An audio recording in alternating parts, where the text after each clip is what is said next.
मेरी एक regular client हैं यूके से, जिन्होंने हमें एक बल्क ऑर्डर दिया था दिवाली से पहले। लेकिन वो इतनी स्वीट हैं कि जब मैंने उनसे कहा कि मैं दिवाली पे अपने बल्क ऑर्डर्स के लिए जब काम करूँगी तो मैं आपका ये ऑर्डर दिवाली तक नहीं कंप्लीट कर पाऊँगी, लेकिन हाँ दिवाली के बाद मैं आपको जल्दी से जल्दी ये ऑर्डर प्रोवाइड कर दूँगी।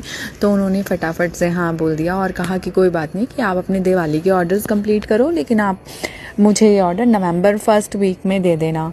तो हम उनके लिए ये वाली कैंडल्स बना रहे हैं क्रिसमस की, और बहुत खुशी की बात है कि हमारी सारी क्रिसमस कैंडल्स जो हैं यूके जाएंगी। और इन्होंने एक बहुत बड़ा ऑर्डर दिया है जिसके अंदर मुझे ये सारी की सारी कैंडल्स की 50-50 वैरायटीज़ बनानी है।